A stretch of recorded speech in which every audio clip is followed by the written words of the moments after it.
Programme के दूसरे हिस्से में आपको खुशामदीद कहेंगे। ब्रेक पे जाने से पहले गुफ्तगू का सिलसिला जारी था। बात हो रही थी कुछ जनाब मसाइल के हवाले से, बिलखुसूस शहर कराची के जो मसाइल हैं इसके ऊपर हमने गुफ्तगू की है। इन मसाइल के ऊपर गुफ्तगू होती रही कि सोशल मीडिया के ज़रिए भी कुछ पैगाम जो है वो मौसूल हो रहे थे, जिसमें इन तमाम चीज़ों के बारे में लोग जानना चाहते हैं, ख़ासतौर पर जो लोड शेडिंग का मामला और मसला है इस हवाले से। तो आगे इंशाल्लाह मौका मिलेगा ज़रूर इसके ऊपर गुफ्तगू करेंगे। अब साथ साथ जो मुल्क के दीगर मसाइल हैं, ख़ास तौर पे जो मौशी मामलात हैं, उसके ऊपर गुफ्तगू करनी ज़रूरी है। और जैसे प्रोग्राम के आगाज़ में मैंने तस्करा किया कि ये जो सियासी हुकूमतें हैं ये आती जाती रहती हैं, लेकिन क्या वजह है कि जो मईशत है ये संभलने का नाम नहीं लेती। और जब भी एक हुकूमत का दौर ख़त्म होता है, उसके बाद जैसे ही नई हुकूमत कोई भी आती है, वह के सबसे पहले जिस चीज़ का ऐलान करती है वो यही होता है कि जो हुकूमत है, इससे पहले जो हुकूमत कर गई है, वो जनाब मुल्क को दिवालिया के करीब जो है वो करके चली गई है। और उसके बाद जो कुछ होता है और फिर जो महंगाई का एक तूफ़ान आता है, ये सारी चीज़ें हम देखते आए हैं और ये सिलसिला भी जारी है। बहरहाल इन तमाम मामलात पर गुफ्तगू की जाएगी। स्टूडियोज़ में मेरे साथ मौजूद मेहमान यहाँ पर मौजूद हैं, उनको सबसे पहले खुशामदीद कहूँगा और उसके बाद फिर हमारी गुफ्तगू जारी रहेगी। सबसे पहले जो हमारे मौजूद मेहमान हैं, मियाँ ज़ाहिद हुसैन साहब, एक जानी पहचानी शहर कराची की शख्सियत हैं। जितने भी ताजिर हल्क़े हैं, कारोबारी शख्सियात हैं, उसमें अपना एक मकाम रखते हैं। मुख्तलिफ़ औक़ात पे हम उन्हें यहाँ पर मदऊ करते हैं और मईशत के हवाले से जो ख़ास तौर पर मामलात होते हैं उस पर उनसे गुफ्तगू करते हैं। आज एक दफ़ा फिर यहाँ मौजूद हैं, उन्हें मैं खुशामदीद कहूँगा। मियाँ ज़ाहिद साहब, बहुत शुक्रिया, बड़ी नवाजिश प्रोग्राम में वक्त देने के लिए। दूसरे हमारे मौजूद मेहमान हैं, पाकिस्तान से बाहर मुकीम हैं और उस मुल्क में मुकीम है जिसके बारे में कहा जाता है कि उसने कोई साजिश रचाई जिसकी वजह से यहाँ हुकूमत जो है वो चली गई। बहरहाल अब ये बात सच है या झूठ, इसका फ़ैसला तो आपने करना है, लेकिन आप भी दर्द रखते हैं, पाकिस्तान का मामलात को समझते हैं और उनसे आज इन तमाम मामलात पे ख़ास तौर पे मईशत के हवाले से गुफ्तगू होगी। आसिफ मारूफ साहब, उन्हें भी मैं खुशामदीद कहूँगा। बहुत शुक्रिया आसिफ साहब प्रोग्राम में वक्त देने के लिए। ये सब सूरत हाल आपके सामने कुछ देर पहले भी सवाल वही था कि ये हुकूमतें आती जाती रहती हैं, ये जो सियासी रस्साकशी है ये खेल जारी रहता है।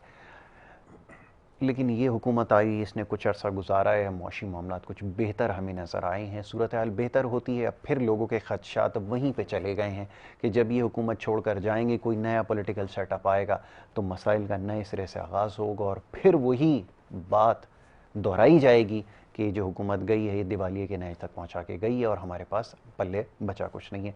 फरमाइए, सूरत हाल कब तक ऐसे ही चलती रहेगी? बिस्मिल्लाहिर्रहमानिर्रहीम। आपका और आपके चैनल का बहुत शुक्रिया। बात यह है कि जो आपने जो सवाल पूछा कि जी जब हुकूमत जाती है तो पता चलता है कि जी वो इकॉनमी तो ख़राब छोड़ गए थे, जब हुकूमत मौजूद होती है तो पता चलता है इकॉनमी ठीक चल रही है। जी, असल में बात यह है कि पाकिस्तान की इकॉनमी में जब हुकूमतें आती हैं और उसमें वो कुछ कॉस्मेटिक टचेस देती हैं जी, तो उसके नतीजे में आम तौर पे लोगों को एक रोज़ी पिक्चर नज़र आना शुरू हो जाती है। और वो कॉस्मेटिक टचेस क्या होते हैं? जी, वो ये है कि मिसाल के तौर पे अगर लोगों को रोज़गार मिलना शुरू हो जाए जी, तो लोग समझते हैं कि ठीक है, बिल्कुल ठीक। अच्छा उससे तनख्वाह मिलेगी, तनख्वाहें बढ़ना शुरू हो जाएं तो लोग समझेंगे ठीक है, एक्सपोर्ट बढ़ना शुरू हो जाए तो उसका मतलब है ठीक है, बिल्कुल ठीक। आपका जीडीपी बढ़ना शुरू हो जाए, टैक्स कलेक्शन बढ़ना शुरू हो जाए, ये 4-5 फंडामेंटल चीज़ें हैं, बिल्कुल ठीक है।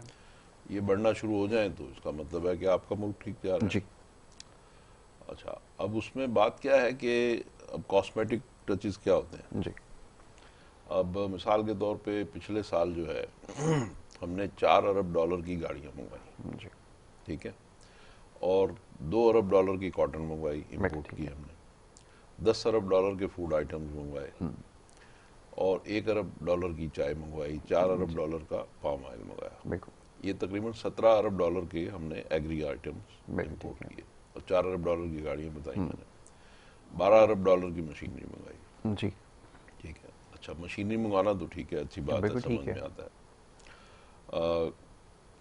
एग्री आइटम्स जो हैं वो टोटल मिला के 17 अरब डॉलर के हैं। यहाँ पे कुछ चीज़ें नज़र आती हैं कि इसका मतलब है कि यहाँ अगर हम लोकल उसकी मैनेजमेंट ठीक करते, अपना एग्रीकल्चर कंट्री है हम लोग, जी तो उसको अगर हम सही करते तो ये 17 अरब डॉलर का मतलब है कुछ 3400 अरब रुपए। जी तो ये बैरून मुल्क किसानों को देने की बजाय अगर हम अपने किसानों को देते बिल्कुल ठीक है, तो ये सारी चीज़ें हम यहाँ भी उगा सकते ऐसा थे। ही है, थोड़ा टाइम लगता, लेकिन ये कि पॉलिसी की मैं बात कर रहा हूँ। बिल्कुल ठीक है। अच्छा, 4 अरब डॉलर की हमने गाड़ियाँ भी मंगा ली। अच्छा, अब ये सारी चीज़ें जो है इससे, और इसी की वजह से 80 अरब डॉलर की हमारी इम्पोर्ट्स हो गई। बिल्कुल ठीक है। अब जो 80 अरब डॉलर की इम्पोर्ट्स हो गई और तकरीबन 30, 32, 31 अरब डॉलर के लगभग हमारी एक्सपोर्ट्स हुई और 30, 32 अरब डॉलर के लगभग हमारी फॉरेन रेमिटेंस है। जी तो इस तरह हमारा जो करंट अकाउंट डेफिसिट था नेट, इसके दरमियान का वो जो गैप 18 है, अरब बिल्कुल डॉलर ठीक है। था। ठीक है, अब वो 18 अरब डॉलर ने ही पाकिस्तान को एक जंजाल में मुब्तला कर दिया, जो वो खसारा था। जी इसका मतलब ये हुआ कि हमने बाकी चीज़ें तो ठीक हुई, लेकिन ये एक हमने जीडीपी को बेहतर करने के लिए हमने एक कॉस्मेटिक उसमें डाला कि हमने गाड़ियाँ और चीज़ें लेविशली इंपोर्ट कर ली। उसकी वजह से 18 अरब डॉलर का कर्जा मजीद हमारे सर पे, यानी डेफिसिट जो है ये चढ़ बिल्कुल ठीक गया। है, वो बबल जब फटा, तो कभी ना कभी तो फटना ही था। बिल्कुल ठीक है। अब वो जब फटा तो जाहिर है कि उसमें फिर जब आप इंटरनेशनल डोनर आते हैं, IMF आता है, सारे लोग आते हैं, आप जाहिर है जब आप हाथ पैर मारेंगे, हेल्प हेल्प चिल्लाएंगे, तो फिर बिल्कुल लोग ठीक आएंगे, है। फिर वो कहेंगे कि भाई ये तुमने ये किया क्या, जी और ऐसा ऐसा ही क्यों है, किया बिल्कुल जब ठीक तुम है। अफोर्ड नहीं कर सकते थे। तो अब वो जो सिचुएशन थी वो इनके बस से बाहर हो गई। और कोई भी गवर्नमेंट हो, ये वाली मौजूदा हुकूमत हो, इससे पहले खान साहब वाली जी हुकूमत हो, तो ये जो है एक आपने कॉस्मेटिक टच तो दिया और उससे GDP आपने बेहतर किया, लोगों को रोजगार भी मिला, लेकिन उसके नतीजे में ये आ गया। बिल्कुल ठीक है। अब उसके लिए जब आप IMF में जाएंगे, IMF शराइत लगाएगा, फिर ऊपर से आपने ये किया कॉस्मेटिक कि जी आपने उसमें पेट्रोल और बिजली की कीमतें कम कर दी, इंस्टेड ऑफ बढ़ाने के, क्योंकि इंटरनेशनल मार्केट में बढ़ रही थी और बिल्कुल आप ठीक घटा है। रहे थे। तो वो सारा मिल मिला के आपकी इकोनॉमी पे इतना लोड पड़ गया, ओवरबर्डन हो गई, बिल्कुल ऐसा ही। और आपकी इकोनॉमी हीटअप भी हो गई, ओवर बर्डन भी हो गई, कि आप उसको अफोर्ड नहीं कर पाए जी और कोलैप्स कर गए। बिल्कुल ठीक है। अब इसका मतलब, और फिर श्रीलंका की एग्जाम्पल्स आने लगी। अब मौजूदा हुकूमत जो आई इसके बाद, तो अब आके इन्होंने कोई करेक्टिव मेजर्स या रिमेडियल मेजर्स तो लेने थे, तो उन्होंने पेट्रोल डीजल की कीमतें भी बढ़ाई और फिर IMF में भी गए, और सारा कुछ जो भी आप हम देख ही रहे हैं, बिल्कुल ऐसे रोजमर्रा के मामला। महंगाई भी 22% पे चली गई और बेरोजगारी भी होने लगी, बिल्कुल ठीक और है। कॉन्ट्रैक्शन की पॉलिसी, यानी ताकि इकॉनमी हीटअप ना हो, उसको कंट्रोल किया जाए, तो वो सारी चीज़ें, और फिर IMF से वादे वही, और फिर टैक्स का रेवेन्यू का जो टारगेट वगैरह और भी इंक्रीज हुए। तो ये सारी चीज़ें जो है उसके नतीजे में हम अब देख रहे हैं। अब डॉलर वापस आना शुरू हुआ है, फिर आज कूल डाउन की आज तरफ भी आ 2-3 रहे हैं रुपये वापस। वापस आ गया। 117 या 14-15 ऐसे कुछ था, मैं आते हुए देख रहा था। तो अब डॉलर का सफर वापसी का शुरू हुआ है। इसका मतलब यह है कि अब आपकी इकॉनमी में जब आप करेक्टिव मेजर्स और रिमेडियल मेजर्स लेंगे, रिफॉर्म्स करेंगे, तो आपकी इकॉनमी में इतना दम है और पोटेंशियल है कि आपकी इकॉनमी जो है वो रिबाउंस करती है। बिल्कुल ठीक है। तो अब असल, अच्छा, अब ये चीज़ें तो हो गई कि अब बात यह है कि इसमें हम फंडामेंटल्स हमारे क्या ठीक हुए हैं जिसकी वजह से डॉलर नीचे आना शुरू बिल्कुल हुआ ऐसा ही है। है। फंडामेंटल्स में क्या हमारी एक्सपोर्ट बढ़ी है, क्या हमारी फॉरेन रेमिटेंस बढ़ी है? बड़ा सवाल है। ठीक है, नहीं बढ़ी, ना फॉरेन रेमिटेंस बढ़ी है मेजर ना आउटफ्लो एक्सपोर्ट रुक बढ़ी गया है, कोई, बिल्कुल। बल्कि थोड़ी सी फॉरेन रेमिटेंस भी कम हुई है और थोड़ी सी एक्सपोर्ट भी कम हुई बिल्कुल है। ठीक और है। वो उसकी वजह से कम हुई है कि जो इंटरनेशनल मार्केट में जो वहाँ पे इकॉनमी हीटअप हुई थी, जी तो वहाँ पे उन्होंने मार्कअप के रेट्स मल्टीपल बढ़ाए, रीजन है तो इसमें, जो बिल्कुल एक्सेसिव फ्रेड मनी चार्जेस सक बढ़ गए, थी वहाँ बिल्कुल ऐसा ही। मार्केट से, तो वहाँ पे उन्होंने कॉन्ट्रैक्शन की पॉलिसी अपनाई है। अब उसकी वजह से हमारी और पूरी दुनिया की एक्सपोर्ट्स जो है वो कम हो रही हैं, और उसी की वजह से फ्यूल प्राइसेस भी नीचे आ रही हैं, क्योंकि उन्होंने डिमांड वहाँ पे कम की है। जी जब डिमांड कम किया तो जो हमारा शेयर है वो भी ज़ाहिर है कि उतनी हमारी बिल्कुल एक्सपोर्ट भी ठीक है। कम होगी। फिर वहाँ के लोगों के पास पैसे नहीं होंगे जो में रेमिटेंस भेजते हैं, तो कदरे रेमिटेंस में भी फर्क पड़ेगा। बिल्कुल ठीक तो है। हमारी इस वक्त जो है, अगर आप देखें तो रेमिटेंस भी कुछ कम हुई है, एक्सपोर्ट भी कुछ कम हुई है, शायद आगे चल के थोड़ी सी और भी कम हो। अब इसमें आपने वो जो डिमांड बाहर कम हुई है, उसमें आपने अगर अपना शेयर बढ़ाना हो जी तो आपको अपनी प्रोडक्ट सस्ती करनी पड़ेगी, बिल्कुल ठीक है। और प्रोडक्ट सस्ती करने के लिए आपको डॉलर को बल्कि रेट बढ़ाना पड़ेगा।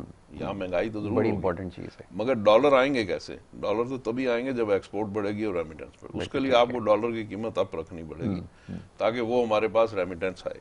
बिल्कुल और लोग कहते हैं कि जी डॉलर महंगा होने से कर्जा बढ़ जाता है, कर्जा तो पाक रुपए में बढ़ता है ना, जी डॉलर तो उतने ही रहते हैं। बिल्कुल ठीक तो है। आप बाहर से डॉलर लाएंगे एक्सपोर्ट की शक्ल में, और रेमिटेंस की शक्ल में, तो कर्जे भी अदा बिल्कुल करें। ठीक है, लेकिन मियां साहब इसमें ज़रूरी ये है ना कि एक आपके पास कोई कंसिस्टेंट पॉलिसी ऐसी हो जिसको सब मिलकर टो करें, और चाहे कोई भी हुकूमत हो वो इसको आगे लेके चले। मैं इस पे भी आपसे बात एक मिनट करता में हूँ। लूंगा सिर्फ। जी जी। देखिए, इसमें कांस्टेंट पॉलिसी तो कोई हो नहीं सकती। हो नहीं सकती। कांस्टेंट पॉलिसी तो एक ही है कि जी आपने प्रो पाकिस्तानी अप्रोच अपनानी है और बैलेंस्ड अप्रोच वो अपनानी कहाँ से लेकर आएंगे ना। अब सवाल ये होता है ना, क्योंकि आप पाकिस्तान जैसी इकोनॉमी ना, मैं हमेशा ये बात दोहराता हूँ, आप तो ज़्यादा बेहतर समझते हैं, ये साल 6 महीने 8 महीने 10 दिन का ये काम नहीं है। इसके लिए आपके पास एक टारगेट होना चाहिए, कम अज़ कम 10 साल या 15 साल आप इसके लिए एलोकेट करें, और उसके बाद फिर आपको मेजर्स लेने पड़ेंगे, फिर जाके ये खुद ब खुद ठीक होगी। आसिम मारूफ साहब, मैं चाहूँगा ज़रा आप इस बारे में तबसरा कीजिए, क्योंकि आप मुल्क से बाहर मुकीम हैं, हालात को देख रहे हैं, जायज़ा ले रहे हैं, पूरी दुनिया की सूरत हाल आपके सामने है। बड़े ममालिक के अंदर भी ये जो अभी जो इकोनॉमिक स्लो डाउन की बात हो रही है, और ख़ासतौर पे कोरोना की वजह से जो कुछ आया, आपने वो तमाम चीज़ें विटनेस की है। अब पोस्ट कोविड सिचुएशन की बात कर लेते हैं ना, कि किस तरह रिकवरी के मोड पर हैं, क्या कुछ उन्होंने किया है और क्या कर रहे हैं, हम उससे क्या सबक सीख सकते हैं, बजाय इसके कि हम हर वक्त उनको ब्लेम करते रहें, हर वक्त उनके बारे में ये कहते रहें कि वो किसी कॉन्स्पिरेसी का हिस्सा है, या एंड ऑल ये जो पॉलिटिकल आपको पता है कि सारे गिमिक्स हैं जो हम इस्तेमाल कर रहे हैं। प्लीज़। जी, thank you so much Yasir, आपका इनवाइट करने का। देखिए, पॉलिसीज़ में देखता हूँ कि हम किसी भी मुल्क की देखें जो डेवलप्ड हुए हैं, उन्होंने एक लॉन्ग टर्म पॉलिसी बनाई है। बिल्कुल ठीक है। कभी भी कोई मुल्क ऐसा नहीं है, सिंगापुर या किसी भी हम नेबरिंग या वेस्ट में किसी भी अच्छे मुल्क की देखें तो उन्होंने एटलीस्ट 10 to 20 ईयर्स की बनाई है। बिल्कुल ठीक है। अब उसमें अगर पॉलिटिकल रेजिम चेंज भी हो जाता है, जी, डजेंट मैटर, लेकिन जो उसका जो इंस्टीट्यूट्स हैं जो उसको रन कर रहे हैं वो इतने स्ट्रांग होते हैं, बिल्कुल बिल्कुल वो नहीं इसको हिलने देते। बिल्कुल ऐसा ही। तो ये एक सबक सीखने वाली बात है कि जो भी चीज़ हम बिल्कुल, जब तक आप एक लॉन्ग टर्म नहीं करेंगे वो कभी वो चीज़ सक्सेसफुल नहीं हो सकती। आप कोई चीज़ अचीव, वो टेम्परेरी जैसे नहीं, कॉस्मेटिक करके आप टेम्परेरी एडॉक बेसिस पे तो मुल्क नहीं दुनिया में नहीं चलते। और हमारे जो ट्रेंड जो मैंने देखा है वो हर साल एक नया एडॉक बेसिस ऐसे ही। आज ये कर लें तो ये ठीक हो जाएगा, दूसरे आते हैं कुछ और कर लें। इंस्टीट्यूशन आपके स्ट्रांग होने चाहिए। स्टेट, जैसे फेडरल रिजर्व है, स्टेट बैंक है, फाइनेंस है, कॉमर्स है, ये स्ट्रांग होने चाहिए बिल्कुल। और वो पॉलिसी, जैसे हमारी अभी ट्रेड पॉलिसी तो बनी हुई है, लेकिन कहते हैं कि उसमें कितनी सारी चीज़ें जो है वो इम्प्लीमेंट ही नहीं हो पाती।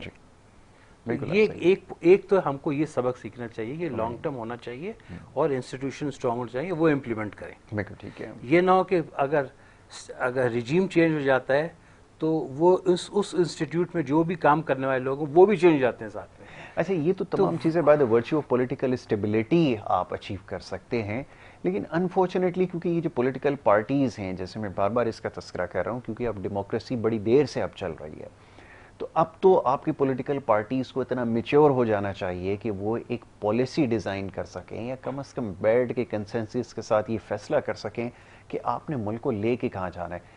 अभी तक सूरत हाल, जैसा भी आपने कहा एडॉक बेसिस के ऊपर, जब तक डायरेक्शन लेस रहेंगे कैसे फिर टारगेट अचीव करेंगे। और यहाँ पूरे रीजन में एक दौड़ लगी हुई है, हर कोई एक दूसरे से आगे निकलना चाह रहा है। फरमाए कैसे? हाँ, देखिए, आगे निकलना है ना, उसके लिए आपको डिप्लोमेटिक अप्रोच रखनी पड़ती है। जी जी। इसको कहते हैं ना इकोनॉमिक वॉर जो दुनिया में चल रही है। अब यूएस और चाइना की कोल्ड वॉर तो है, लेकिन इकोनॉमिक वॉर नहीं। ट्रेड टाइज हैं, बिल्कुल बहुत सख्त एक दूसरे पे वो है, लेकिन उसके बावजूद वो अपनी ट्रेड को वो नहीं करते, उनसे मंगवाते भी हैं, उनको बेचते भी हैं, बिल्कुल ऐसा मंगवाते ज्यादा है उनके साथ।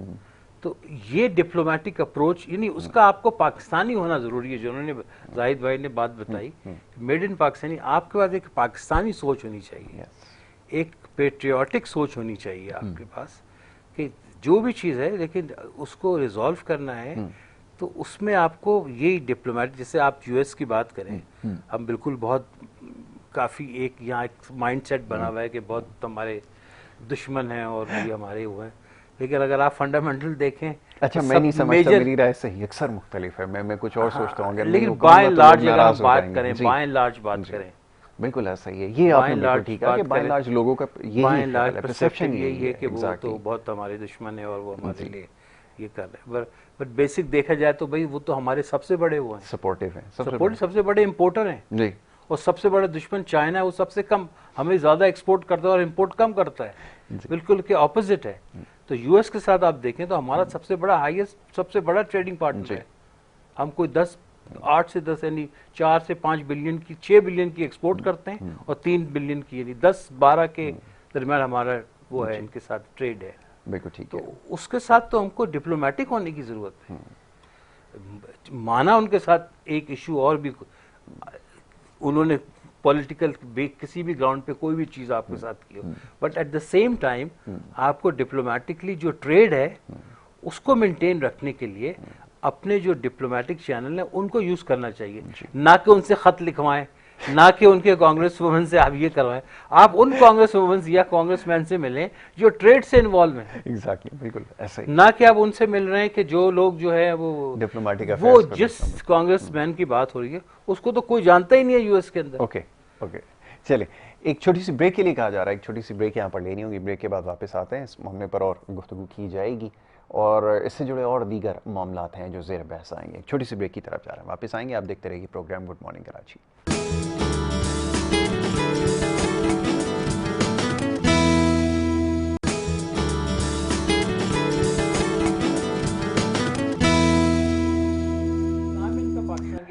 प्रोग्राम में आपको एक दफ़ा फिर वेलकम करेंगे। ब्रेक पे जाने से पहले गुफ्तगू का सिलसिला जारी था। बात हो रही थी पाकिस्तान की मईशत के हवाले से और सियासी सूरत हाल के हवाले से गुफ्तगू कर रहे थे। मौजूद मेहमान तशरीफ़ फरमाए, उनसे बात कर रहे थे तमाम मामलात पे। मिर्ज़ा साहब ये फरमाइएगा कि अभी जैसे बात हो रही थी, आसिफ भाई ने निशानदेही की चंद चीज़ों की, अब पॉलिटिकल लीडरशिप बड़ा अहम रोल प्ले करती है और हमें देखने में ये आया है कि इससे पहले जो एक हुकूमत रही, यानी कि वो तब्दीली सरकार से पहले की मैं बात कर रहा हूँ, उनकी कुछ अप्रोच ऐसी थी कि वो बिज़नेस को शायद समझते थे, इंफ्रास्ट्रक्चर की इंपॉर्टेंस को समझते थे, उससे सो कनेक्टेड है तो वो इसके ऊपर काम करते थे। लेकिन फिर ये जब हुकूमत आई तो उनकी तरजीहात में शामिल ही नहीं था। उनका तो ख्याल ये था कि इन तमाम चीज़ों से मुल्क तरक्की नहीं करता, वो उसके बिल्कुल अगेंस्ट थे। तो ये कुछ होता रहा है। अब ये बताएं कि जैसे मैंने प्रोग्राम के आगाज़ में तस्करा किया था कि जब तक पॉलिटिकल लीडरशिप ठीक नहीं होगी, एक पेज पे नहीं होगी, इंस्टीट्यूशनल रिफॉर्म्स नहीं लेकर आएंगे, कैसे ग्रो करेंगे? जैसे आसिफ साहब ने निशानदेही की, हम भी इस बात पर एग्रीड हैं कि अगर एडॉक बेसिस के ऊपर आप मुल्क चलाएंगे तो क्या मसले का हल हो सकेगा या निकल सकता है? ये कैसे मुमकिन है? इस पर मैं चाहूँगा ज़रा गुफ्तगू होता।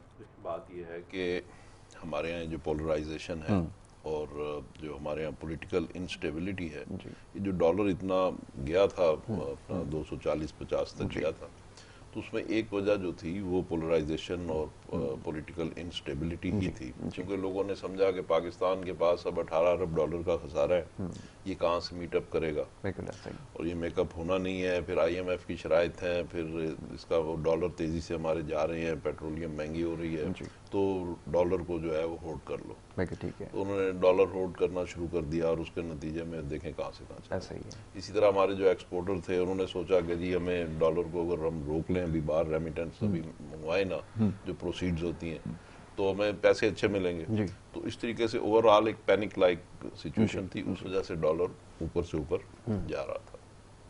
अच्छा, अब आपने जो कहा कि जी हमारी जो लीडरशिप है वो मिलके बैठे, पोलराइजेशन ना हो, ठीक है, और ताकि स्टेबिलिटी आए। अब देखें, जो चार्टर ऑफ इकोनॉमी की अगर हम बात करते हैं, ठीक है, तो वो किन शोबों में चाहिए? देखें, इकॉनमी तो रोज़मर्रा की एक क्रिस्टल चीज़ है और एक ऐसी चीज़ है कि जिसमें आप टर्बुलेंस है, जिसमें लम्हा तब्दीली है, पेट्रोलियम प्राइसेस क्या हो जाएंगी, डॉलर की प्राइस इंटरनेशनल मार्केट में क्या हो जाएगी, हमें GSP प्लस मिलेगा नहीं मिलेगा, ये ऐसी चीज़ें हैं जो माइक्रो मैनेजमेंट में आती हैं, वो तो आपको फौरी तौर पर डिसीजन लेने हैं, ठीक है।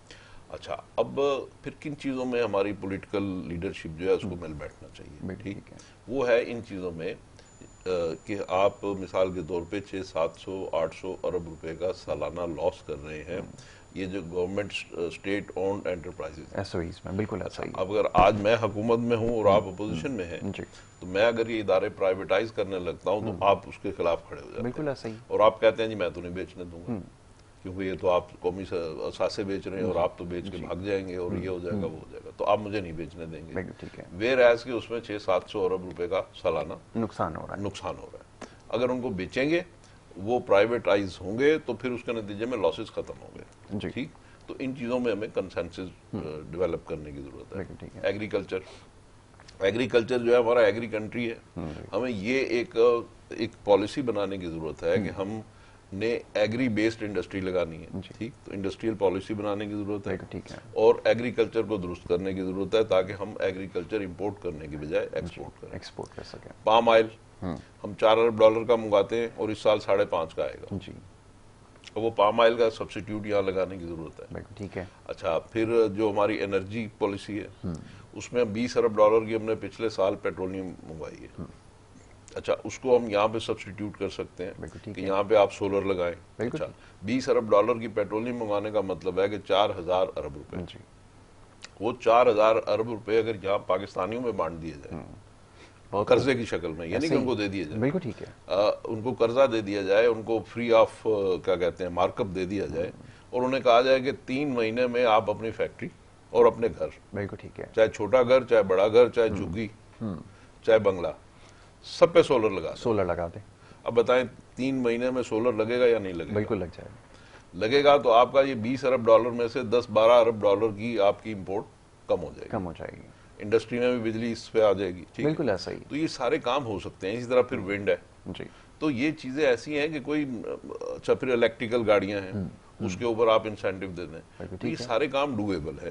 तो ये सारी चीजें अगर कर लें तो उसमें होता क्या है कि अब अगर मैं कहता हूं कि मैं फर्ज कीजिए प्राइम मिनिस्टर हूं, मैं कहता हूं कि जी हम सोलर पॉलिसी ला रहे हैं, तो आप कहेंगे जी आपका बेटा है जो आपने उसको ठेका उसको आपने जो बेनिफिट करने के लिए, तो ये जो चीजें हैं, ये कॉन्स्पिरेसीज और ये थ्योरीज और इस तरीके से मिलाइन करना, इन चीजों को अगर हम अवॉइड कर लें मुल्क और कौम के मुफाद में, जिन अवाम का हम दम भरते हैं कि जी मेरी सारी पॉलिसियां अवाम के लिए हैं, और उन्हीं अवाम के ऊपर वो 700 अरब रुपए का टैक्स लगता है, उन्हीं अवाम के ऊपर ये $20 अरब की पेट्रोलियम का टैक्स लगता है, उसी अवाम के ऊपर ये जो आपने $4 अरब की गाड़ियां मंगवाई, वही अवाम अब उसको भुगत रहे हैं। तो अगर वो पॉलिसियां हम ठीक कर लें और एक्चुअल सही मानों में अवाम को अगर हम रिलीफ देना शुरू कर दें, तो उसका ओवरऑल लोगों की जिंदगी पे खुशहाली आएगी, डिसेंसी आएगी।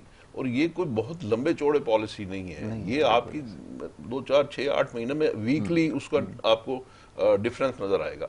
एक चीज और मैं कह रहा हूं, ये जो हम बात करते हैं अमेरिका की साजिश की, ठीक है, अब इसको भी जरा समझनी और पोस्टमार्टम करने की जरूरत है।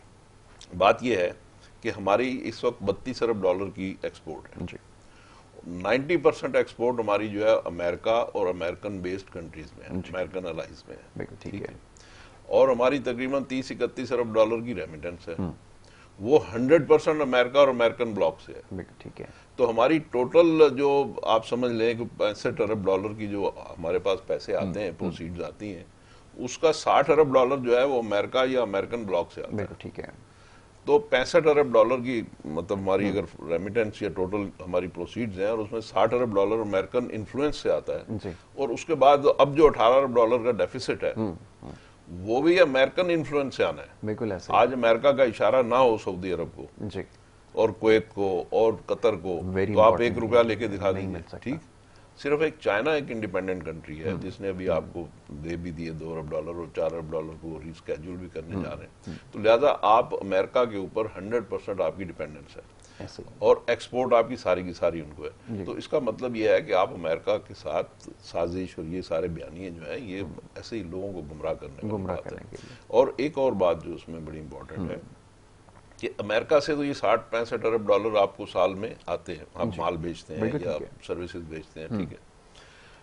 अब ये $60 अरब ये तो एक सैचुरेशन पॉइंट है, अब इससे आगे तो अमेरिका नहीं जा सकता, बिल्कुल ठीक है।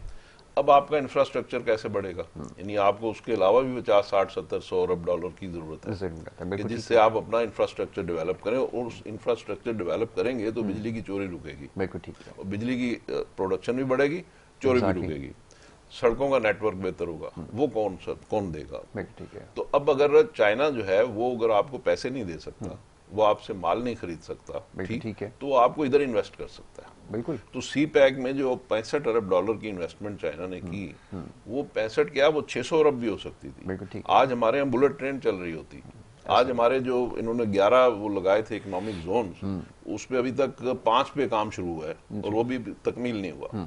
तो सिर्फ ये जो सी पैक के मंसूबे हैं और इकोनॉमिक जोन्स हैं और राहदारी है, इससे हमारा 2% जीडीपी में इजाफा होना था। बिल्कुल ऐसा ही और उसी 2% जीडीपी से हमने कमा के और इनके ये पैसे कर्जे उतारने थे। ऐसा ही। अच्छा, वो हमने जो काम करना था, 2% जीडीपी बढ़ना था, उस तरफ तो हम गए नहीं, उसको हमने प्लग कर दिया और कर्जे सर पे चढ़ा लिए। बिल्कुल ऐसा ही। तो ये हम इस किस्म के जो हरकतें करते हैं, इन चीजों को अगर हम अवॉइड कर लें और देखें कि हम कहाँ से क्या ले सकते हैं। लेकिन मेरे साहब अब सवाल ये है कि फिर वही बात आ जाती है कि वो लोग कहाँ से लेकर आए ना। अब लोग, उनको एक होप दी जाती है कि जी हमारे पास 200 के करीब ऐसे हमारे पास इकोनॉमिस्ट मौजूद हैं जो ओवरनाइट इन सारे मसाइल का सोल्यूशन उनके पास है और वो इसको हल कर सकते हैं। लेकिन इवेंचुअली होता क्या है कि वो आपकी डेट लाइबिलिटीज भी ऑल टाइम हाई पे चली जाती हैं, आपकी बोरोइंग ऑल टाइम हाई हो जाती है। ये तमाम चीजें असल में उन 200 आदमियों की जरूरत नहीं है। वो 200 आदमी, मैं यही आपसे पूछ मैं कह रहा हूँ, वो 200 आदमी तो 2000 भी हो सकते हैं। दुनिया भरी पड़ी है काबिल लोगों से। बिल्कुल ठीक है। वो एक आदमी ठीक होना चाहिए। बिल्कुल ठीक है। वो एक आदमी अगर ठीक होगा तो फिर वो 200 आदमी सारे ठीक हो जाएंगे। बिल्कुल।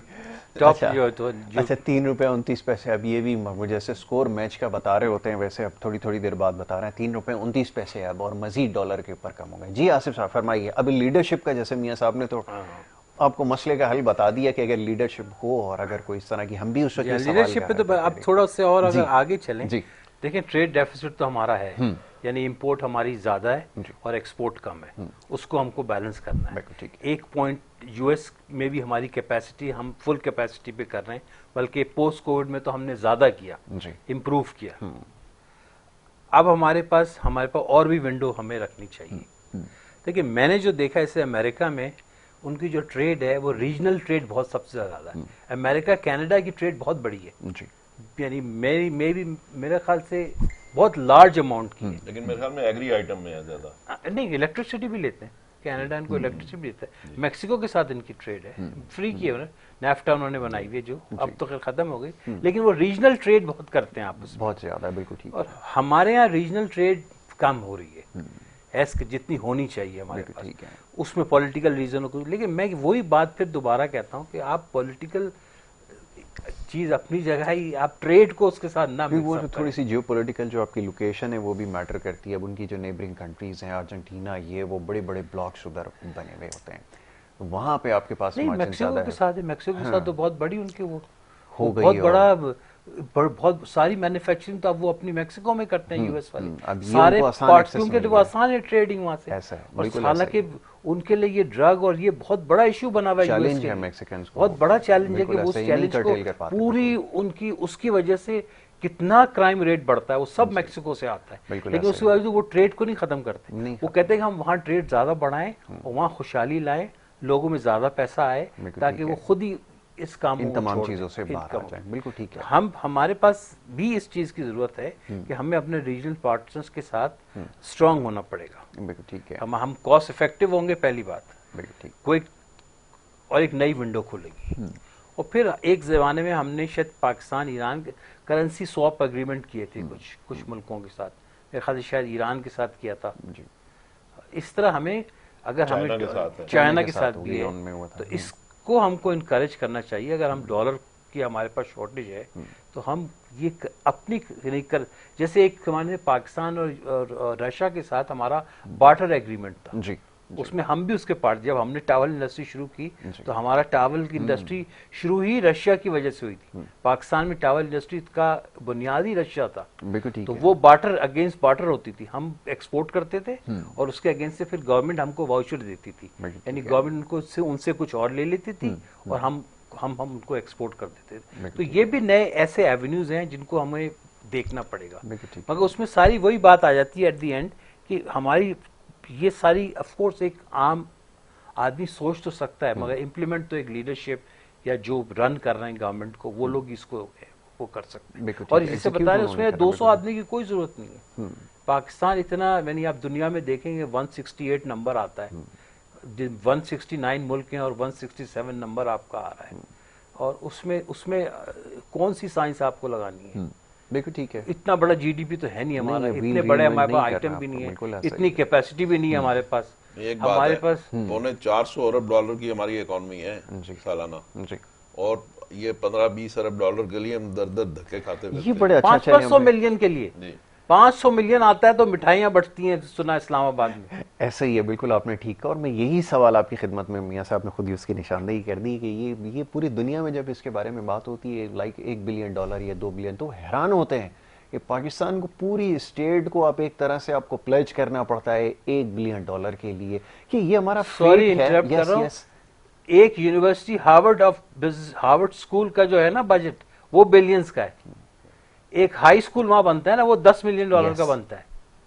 बताइए, अब इसके लिए आपको क्या कुछ नहीं करना पड़ता। पाकिस्तान में जो कुछ होता है इसी के नाम पर होता है, just for the sake of अच्छा, कर्जे पे खुशी होती है। आप बताइए दुनिया में कौन सा ऐसा मुल्क है कि यानी कि जो सुनता है पाकिस्तानी ओवरसीज जी, कहता मुबारकबाद है यार है, लोन ये लेने बात पे है, खुशी आपको बन लोन रही देखिए है। बात ये ना यस कि अगर आपकी सांस रुक रही है और उस वक्त कोई बंदा ऑक्सीजन लेके आ जाए बिल्कुल तो ऐसा ही आपको दुनिया की सबसे बड़ी नेमत ही नेमत होगी ना, होगी। ऑक्सीजन सिलेंडर आ वो जाए ऑक्सीजन तो खत्म ही नहीं सांस होके रुक देती है, कब तो तक चलेगी अच्छा, वो अब बात ऑक्सीजन? ये है, अभी वो बात हो रही थी 200 आदमी की, जिस पर मैंने कहा जी वो एक आदमी ठीक आदमी होना ठीक चाहिए। होना देखें, अब अगर यासिर साहब की इनकम है 1 लाख रुपए और वो 1,25,000 रुपए खर्च करना शुरू कर दें, ठीक है, तो 1, 2, 3, 4, 5 महीने तो वो कर्जा लेना शुरू कर देंगे। ऐसा ही अच्छा, उसके बाद वो टोपी फिराना शुरू कर देंगे कि मुझसे कर्जा लेके इनको दे देंगे, इनसे लेके उनको दे उनको देंगे, दे दिया ठीक है, जाएगा। यही होगा ना। राइट, बिल्कुल ऐसा ही, तो इसलिए मैं कह रहा हूँ वो एक आदमी ठीक होना चाहिए बिल्कुल ठीक है।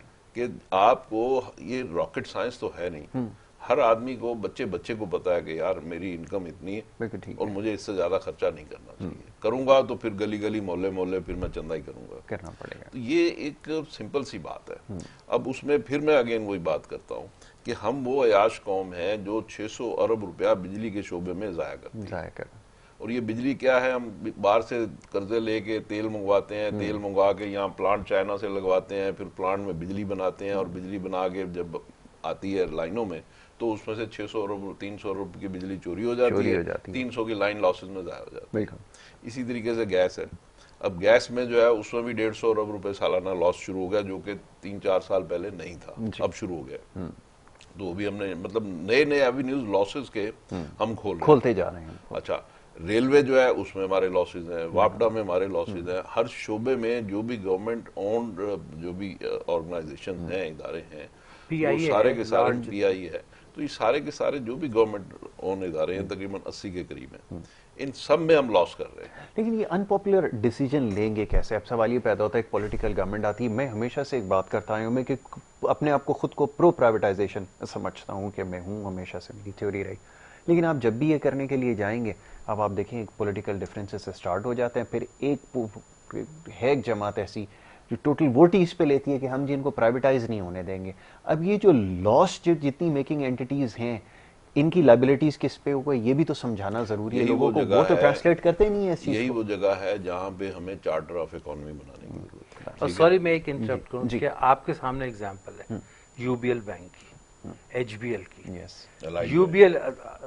UBL में मेरा अकाउंट तो मुझे याद है आज से 20 साल, हमको कैशियर से अपने ही पैसे निकालने के लिए उसको चाय पिलानी पड़ती थी, तो आपका चेक कैश होता था, वरना फिर आपको 2 घंटे 1 बजे उसने कहा खत्म। जब से आपने प्राइवेटाइज किया, वो बैंक की एफिशिएंसी भी बढ़ी, बैंक का प्रॉफिट भी बढ़ा, एम्प्लॉयमेंट भी बढ़ी, एक लार्ज स्केल बैंक बन गया। अब एक बैंक जो है वो 22 अरब रुपए साल के कमा रहा है, ऐसा ही है, ठीक है, जितने 5 टॉप 5 बैंक। ये आपने उनको प्राइवेटाइज किया तो तब ना, और उससे पहले क्या था कि वो गवर्नमेंट से पैसे लेके चल रहे थे। इसी तरीके से आपका के इलेक्ट्रिक है जी, वो अब प्रॉफिट कमा रहा है, जबकि उससे पहले तकरीबन 1-1.5 अरब रुपया महीने का सर्विस भी अच्छी है, गवर्नमेंट से ले रहा था। तो इसी तरीके से आपके जितने भी गवर्नमेंट के इदारे हैं, ये जितनी डिस्कोस हैं, ये जितने बिजली बनाने वाली कंपनियां हैं, इन सबको प्राइवेटाइज कीजिए, वापडा को प्राइवेटाइज कीजिए, हर चीज को आप एक लॉ बना दीजिए कि भाई जो इदारा लॉस करेगा मुसलसल 2 साल उसको हम प्राइवेटाइज कर दें। ठीक है। और ये कि गवर्नमेंट आइंदा से प्राइवेट बिजनेस में नहीं आएगी।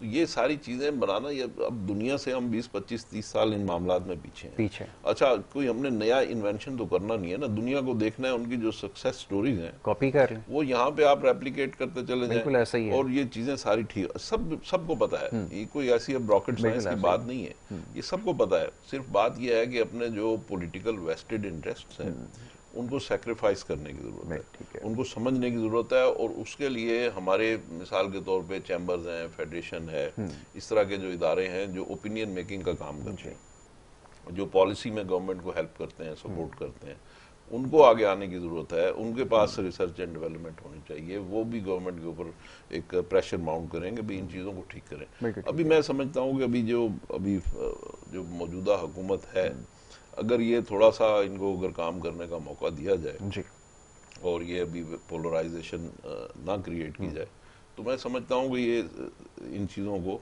हैंडल कर सकते हैं, क्योंकि इनका इस सिलसिले में यानी जो इकोनॉमिक मैटर्स हैं या कॉमर्स के इश्यूज हैं, ट्रेड के इश्यूज हैं, उनको थोड़ा मैं समझता हूँ ये बेहतर समझते हैं। तो अगर इनको मौका दिया जाए और ये चीज़ें, आई थिंक पहले भी इन्होंने, आप देखेंगे इन्होंने मोटरवेज बनाई, पहले भी इन्होंने इकोनॉमी को बेहतर किया, इन्होंने रोड इंफ्रास्ट्रक्चर बेहतरीन रोड इंफ्रास्ट्रक्चर सही किया, पानी के जो बिजली के जो मंसूबे थे वो उस वक्त हमें जितनी शॉर्टेज थी वो सारे इन्होंने प्रोजेक्ट्स लगाए। और अभी भी देखें, अभी बैलेंस करने की बात हो रही थी कि अमेरिका से तो हमने जितना एक्सट्रैक्ट करने थे बेनिफिट्स वो रीप आउट कर ही रहे हैं, उसको जितना बढ़ा सकते हैं बढ़ाएं, लेकिन एक सैचुरेशन पॉइंट पे मैं समझता हूँ है कुछ पॉलिटिकल रीजन है उसकी।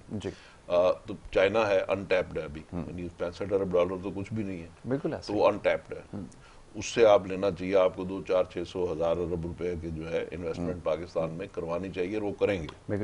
इसी तरीके से रशिया है, वो अनटैप्ड है, उसको हमें इधर और इन्वेस्टमेंट उससे करानी चाहिए।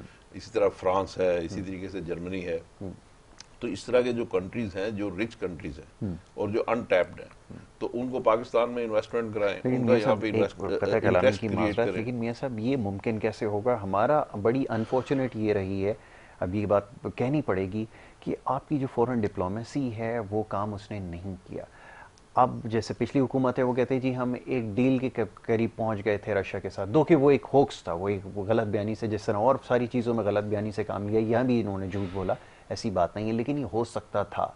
अगर वो मटीरियलाइज होता तो फिर प्रॉब्लम ये था कि जनाब आपके दीगर जो एलाइज हैं उनको आपको राजी करना पड़ता। मैं नहीं मानता इस बात ये कैसे मुमकिन होगा कि आप सबको साथ लेके चलो, सबको राजी भी रखें? नहीं, ऐसा नहीं है, ऐसा नहीं है। देखें यासिर साहब, अगर मैं आपसे कोई बेनिफिट ले सकता हूँ और एक आपकी कैपेसिटी है, ठीक है, अब आपकी कैपेसिटी के मुताबिक मैंने आपसे जो भी बेनिफिट लेने हैं ले लिए, और मेरी एक कैपेसिटी है, उसके मुताबिक जो बेनिफिट मैंने आपको देने हैं दे दिए, ठीक है। अब उसके बाद मैं अगर मारूफ साहब से, आसिफ साहब से कुछ बेनिफिट लेता हूं, तो उसमें आपको क्या एतराज है? ठीक है ना, ऐसा ही एज फार एज कि मैं आपके खिलाफ बयानी ना बनाऊं, हाँ।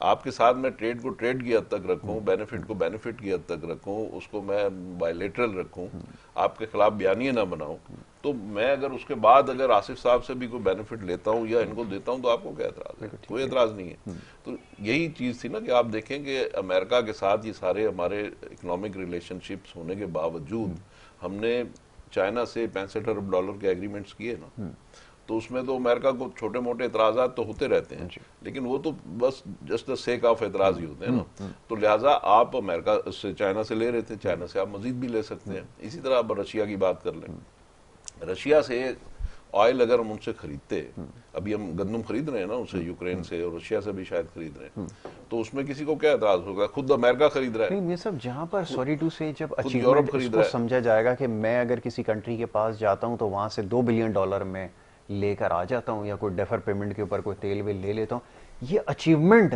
कंसीडर की जा रही है, तो फिर कैसे बात आगे पड़ेगी? मुझे याद है वो शाह महमूद साहब थे, बड़ी बड़ी बातें करते थे, वो अचीवमेंट उसको हमारे यहाँ समझा जाता है कि वो किसी मुल्क में गए, वहां से $3 बिलियन जो है वो बोरो करके लिया। ये बड़ी जो डिप्लोमेटिक आप देखिए, उसमें भी कोई हर्ज नहीं है। आपको देखें, पैसे चाहिए आप ले आए ना दुनिया से, जहां से मिलते हैं ले आए, उसमें क्या प्रॉब्लम है? आप 3 या 30 अरब डॉलर ले आए, कर्ज ले आए।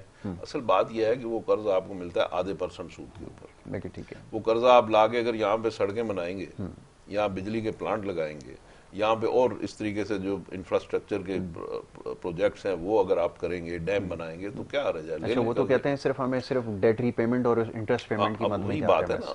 वो फिर बात यूं है कि आप अपनी इनकम से ज्यादा खर्चे करते हैं, यानी अगर आप $30 अरब या 3 अरब या $1 अरब ला के यहाँ पे इन्वेस्टमेंट करते हैं तो कोई हर्ज नहीं है, लेकिन अगर वो आप ला के जाया करते हैं तो फिर तो ज़ाहिर है कि वो पैसे जाया हो गए, तो फिर तो पैसे आपने लौटाने हैं। इंपोर्ट बिल ही अपना होता है। मैं रशिया की बात कर रहा था, कह रहे थे डिफॉल्ट का मतलब बात कर रहा था कि आप वो उनके जो इंटरेस्ट है वो पे नहीं कर पाएंगे। बिल्कुल रशिया की मैं बात कर रहा था। देखिए, रशिया का ऑयल जो है वो निस्बतन सस्ता था, लेकिन उसके लिए हमारे पास रिफाइनरीज नहीं है।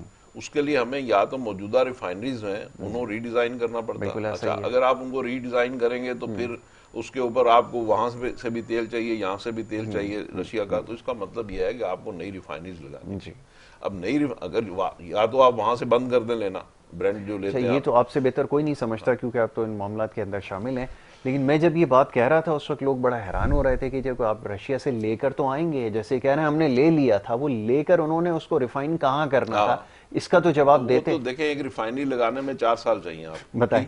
अच्छा, अगर मौजूदा रिफाइनरीज को आप कन्वर्ट करें तो तब कर सकते हैं जब आपने अब वो तेल ना लेना हो जी, सऊदी अरब का और नहीं दूसरा खत्म तेल कर ना दिया हो लेना, वहां ठीक? से अगर आपका तो आप agreement। इसको कन्वर्ट करें, उसमें भी 2 साल चाहिए। जी। तो इसका मतलब है कि आपको रशिया का ऑयल लेने का, इंडिया लेता है ना, जी, और लेता रशिया के पास उसकी है रिफाइनिंग कैपेसिटी है, बिल्कुल ऐसा ही। कैपेबिलिटीज है, तो आप उसकी लगा लेना, उसको कौन मना करता है, मगर उसको 4 साल चाहिए। जी। तो कहने का मकसद यह है कि आपको तमाम अंडे एक बास्केट में रखने की बजाय आप अमेरिका के साथ भी रखें, आप रशिया के साथ भी रखें, आप चाइना के साथ भी रखें। दुनिया में डिप्लोमेसी और किस चीज को कहते इसी हैं, को आप इंडिया के साथ भी रखें, इंडिया कॉटन के तो साथ आती भी नहीं। रखें। हाँ, आप बिल्कुल दुनिया ठीक में है। आप अमेरिका और ब्राजील से कॉटन मंगा रहे हैं, हाँ। आप आपके नेबरिंग कंट्री में सस्ती मिल बिल्कुल रही ऐसा है। ही। अमेरिका और ब्राजील की आपको मैं एग्जांपल दे दूं, उन्होंने अपने यहाँ जिस रकबे पे, जिस जमीन पे काश्त करते थे कॉटन की, वो तकरीबन 20% रकबा कम कर लिया जी। है, उस रकबे को दूसरे कामों में ले रहे हैं, ऐसा ठीक? ही। और अच्छा बीज इस्तेमाल करके और अच्छी पेस्टिसाइड इस्तेमाल करके कॉटन की प्रोडक्शन 20% बढ़ा ली, यील्ड बढ़ाई है यील्ड बढ़ा ली है, यानी रकबा कम कर लिया है, जी। और दूसरे तरीके इस्तेमाल करके यील्ड भी 20% 25% बढ़ा दी, बढ़ गई, ठीक है? बिल्कुल उससे ऐसा उनकी ही। कॉस्ट ऑफ प्रोडक्शन भी कम हो गई, ठीक? बिल्कुल ऐसा ही। अब पाकिस्तान में हमने क्या किया कि हमने हमारी जो जमीन थी जिसमें कॉटन को हम सो करते थे, उसको हमने गन्ने में इस्तेमाल शुगर कर केन दिया, में चली गई। ठीक? अब शुगर केन हमारे पास इस साल कुछ मिलियन टन फालतू हो गई शुगर जो, जी। ठीक? उसको हम एक्सपोर्ट करेंगे, फिर गवर्नमेंट से सब्सिडीज लेंगे। बिल्कुल ऐसा तो यहाँ पे हमने क्या किया, कॉटन जो है वो हमने प्रोडक्शन कम कर ली, जी। नाकस बीज दिए लोगों को, नाकस पेस्टिसाइड्स दी, जी। और पानी कम दिया उसके, और पानी हमने गन्ने को दे दिया, जमीन गन्ने को दे दी। उसकी वजह से हमारे यहाँ कॉटन कम हुई। हमारा 16 मिलियन बेल का जो टारगेट था, उसकी बजाय हमारी 7 मिलियन बेल हुई जी। सिर्फ, और 2 बिलियन की कॉटन हमें इंपोर्ट करना पड़ी। तो ये जो चीजें हैं ये जाहिर करती हैं कि आपकी पॉलिसीज जो है वेल थॉट आउट नहीं है, बिल्कुल और ठीक है। उसमें वेस्टेड इंटरेस्ट हैं। बिल्कुल तो ऐसा इन ही है। चीजों को अगर हम दुरुस्त करते जाएं, जो आपने बाहर 80 अरब डॉलर का मतलब है वो 32,000 अरब रुपया, जी। ठीक है? वो पैसे अगर 80 नहीं 16,000 अरब, 16,000, ठीक है? वो पैसे आप अपने किसानों को दें ना, अपने बिजनेसमैन को दें, फिर बिल्कुल देखें यहाँ सब्सिडी इनकलाब बिल्कुल आता है ऐसा कि ही नहीं है। और आता। कोई प्लानिंग भी आपके पास होनी चाहिए ना। सीड की बात की है अब अपने मियाँ साहब ने, लेकिन ये बड़ा इंपॉर्टेंट टॉपिक है कि जो सीड हमारे यहाँ इस्तेमाल हो रहा है, और फिर जो हम देख रहे हैं कि रीजन के अंदर जितनी भी जो लैंड है वो कम होती जा रही है और यील्ड जो है वो बढ़ती जा रही है, यानी वॉल्यूम्स जो हैं वो बढ़ते जा रहे हैं प्रोडक्शन में। तो ये एक बड़ा इंपॉर्टेंट टॉपिक है। इंशाल्लाह आगे चल के इसके ऊपर ज़रूर गुफ्तगू करेंगे। मियाँ साहब thank you so very much, बहुत शुक्रिया।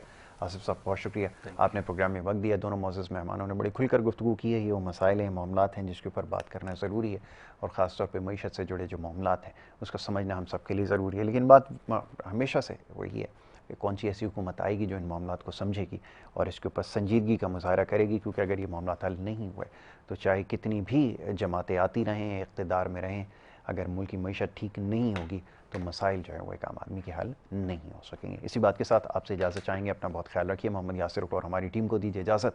अल्लाह ने